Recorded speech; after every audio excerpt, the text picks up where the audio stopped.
It is not necessarily. Now, there's no question about it. Some children will always tell the truth, and child abuse is a reality. But what researchers are proving is that some kids can be influenced to make up and then actually believe stories that never really happened. And tonight you'll see this with your own eyes. As John Stossel reports, the findings could change the outcome of sexual abuse cases which rest on a child's testimony. In Lowell, Massachusetts, Shirley Souza watches while her husband Ray tends his vegetable garden. Looks like a normal suburban scene, but the Souza's life is anything but normal. There's a half a dozen cucumbers. My phone's ringing. Several times a day, the phone rings because the State Department of Corrections wants each of them to face the camera attached to the phone. Shirley Souza, 285 Princeton Boulevard, Lowell, Mass. The Souzas are prisoners in their home. They're under house arrest. It's part of the 9 to 15-year sentence they received for molesting their 2 grandchildren. The first charges came in a letter from the district attorney. I came home from work, and I walked in, and Raymond said, I wasn't going to show this to you, but you better look at it. And I couldn't believe it. When I looked and I read it, I just... Can you imagine myself or any human being putting your head in a vagina, or sticking toes there, or touching different places, or putting a fist up their anus? It just wouldn't make it. Wouldn't there be some sort of serious damage? Wouldn't you notice right away? Every year, thousands of people like the Souzas are convicted of child abuse, even though there's no direct physical evidence. They're convicted simply on the word of 4- and 5-year-old kids. Conventional wisdom is that kids that age wouldn't make such things up. They simply don't know enough about sexuality to come up with detailed accounts of sexual abuse. But then Cornell University professor Stephen Ceci read the testimony of some well-known molestation cases and concluded that interviewers had led the kids on by asking suggestive questions. The interviewers could say, how else can we get this information out? Because the kids won't volunteer it. The problem is that from a research standpoint, we are now discovering that if you put kids who were not abused through the same kind of highly leading, repetitive interview, some of those children will also disclose events that seem credible, but in fact are not born in actuality. Now, others have suspected this, but Ceci decided to test that theory. He set up an experiment known as the Sam Stone study. He told a classroom full of 4-, 5-, and 6-year-olds that a man named Sam Stone would come to their class and that he was very clumsy. Then the man came in, stayed a few minutes, and left. That's it. He didn't do anything clumsy. Then, 4 times in the next few months, half the kids were asked leading questions about the man's visit. Do you remember when Sam Stone came to the school and he broke that toy? Did he do it on purpose or was it an accident? Well, he didn't break a toy. So it's highly suggestive, erroneously suggesting questioning. After that, another interviewer simply asked, I wasn't there that day, and I want to know everything that happened that day that Sam Stone came to visit. Can you tell me what happened? This little boy said Sam Stone was reading a book during the visit to the classroom. He was doing it so fast that he ripped one of the pages. Really? Did he say This girl said Sam Stone threw dolls and books in the air while he was in the class. Well, when your teacher saw that he was throwing things in the air, what did she say?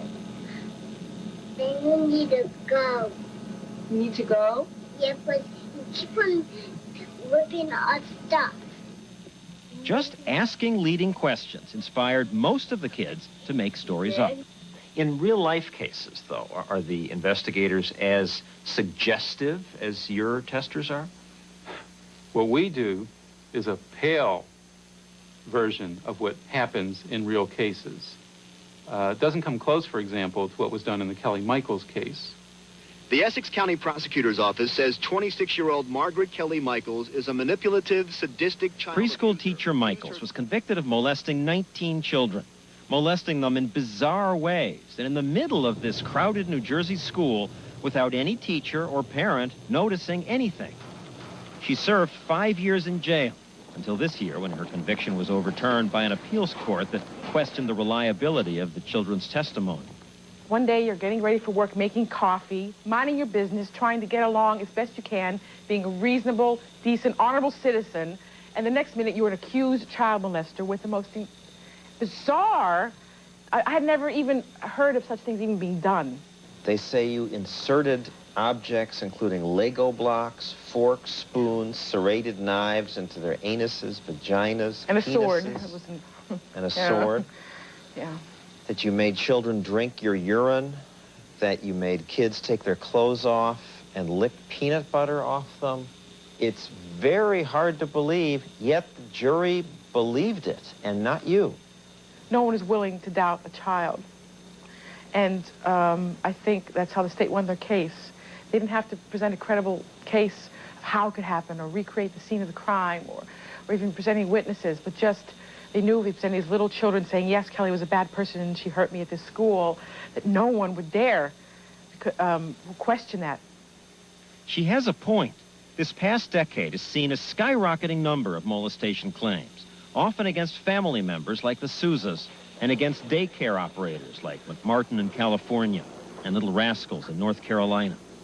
All these cases are based primarily on the word of children who, after the fact, had repeatedly been asked questions like this. Do you remember that time when Mr. asked you to stick his penis in your mouth? Okay. None of the child abuse investigators would agree to be interviewed for this story. Some clearly go too far. You're pressing your pee-pee against me, you know. It feels good when you do that. Maybe, is that what they did too? Steve Cece says the questioning in the Kelly Michaels case was just as leading as this.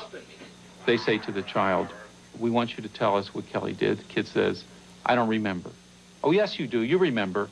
No, I don't remember. You do so. We know you remember. At this point, the child's crying. I want to get out of here.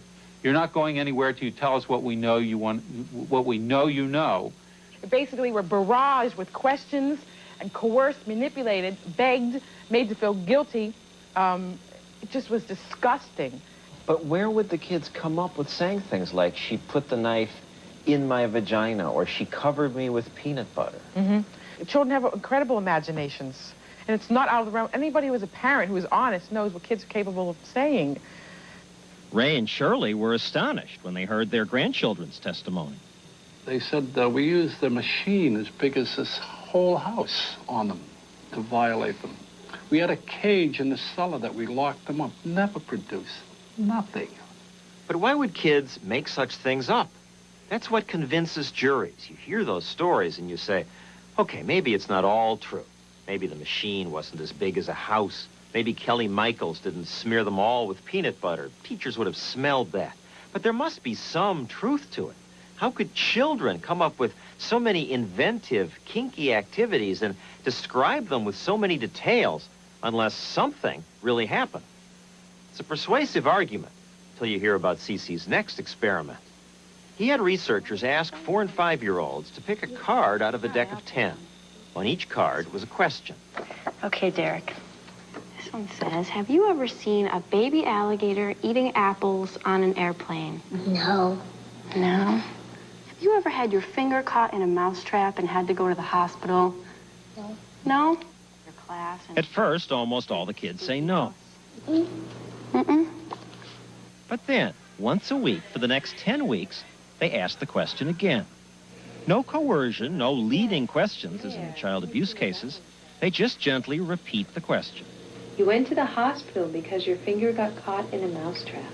Did that happen? Uh-huh. Yeah?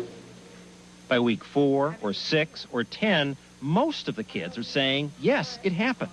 And not just saying yes, but giving such precise information about it that you'd think it must have happened. Did it hurt? Yeah. Yeah? Who took you to the hospital? My daddy, my mommy, my brother. So where in your house is the mousetrap? It's up at down in the basement. Down in the basement? What is it next to in the basement? It's next to the firewood. Anyway, what you see here is a child who's given you a lot of perceptual detail. He's telling you where the mousetrap was. It was next to a wood pile in the basement. He had gone down there because he wanted to tell his dad, who was down there collecting firewood, that he was ready for lunch. He gets in an argument with his brother Colin, which he later goes on to describe. They were fighting over some action figure. Colin pushes him next to the wood pile, He doesn't see where his hand's going, and it gets caught in a mousetrap. Were you surprised at the answers you got?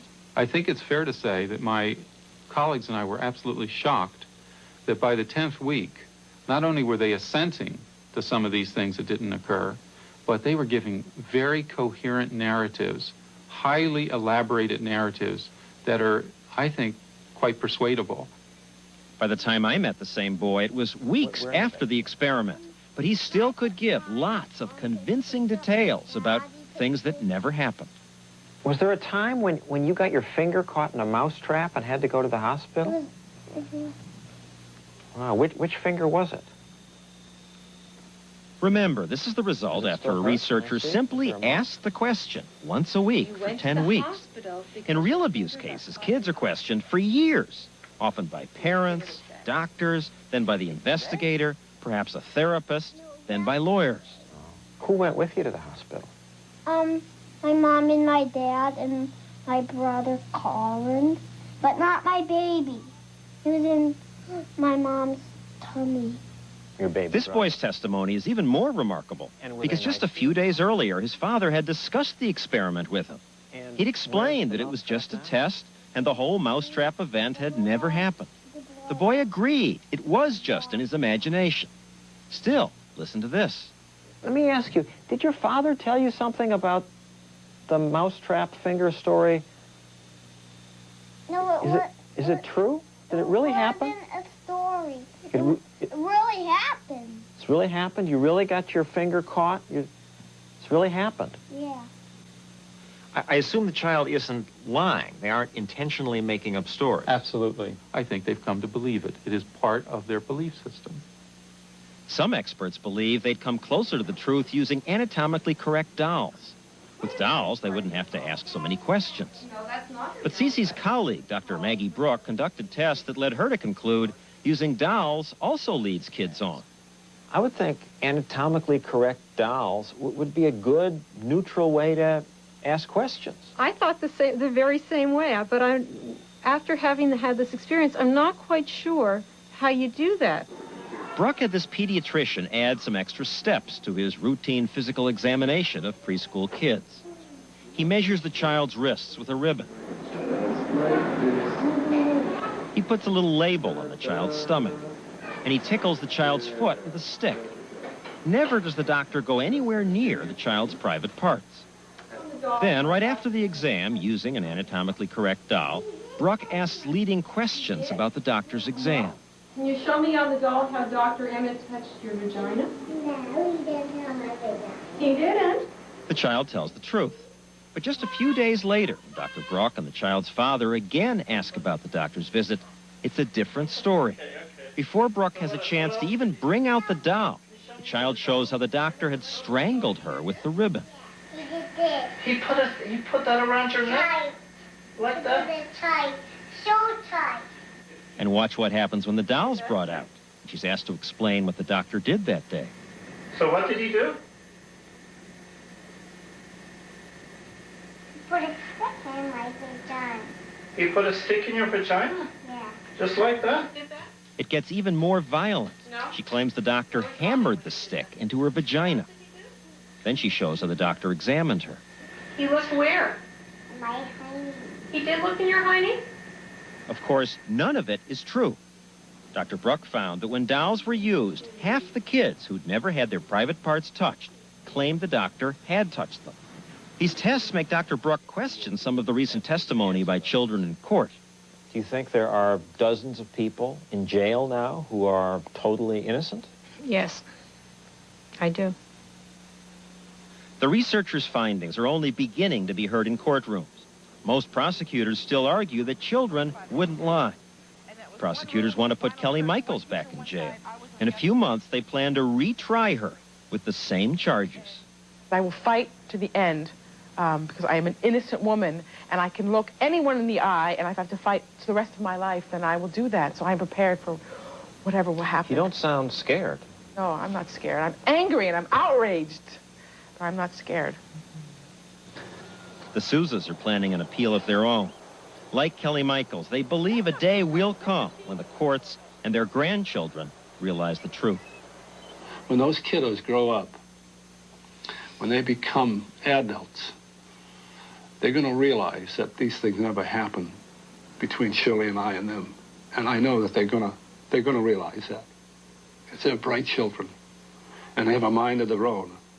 And when nobody's prompting them, when they grow up, they can remember and will embrace. Well, John, you know, I remember I first worried about this sort of thing after some of the early cases that we reported. But children can be so convincing. How do we separate out when they're telling the truth from when they're not? There is no good way. There are all kinds of experts who will testify in court as paid expert witnesses, and they often say they can tell. But Dr. Cece ran a test where he showed them tapes of kids, some of them were lying, some were not.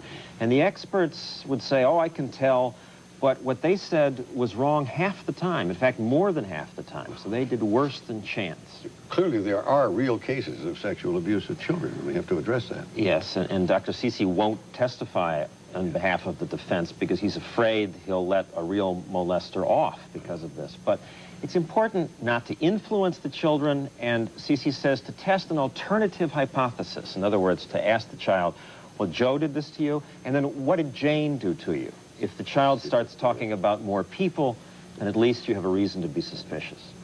Thank you, John. Well, next.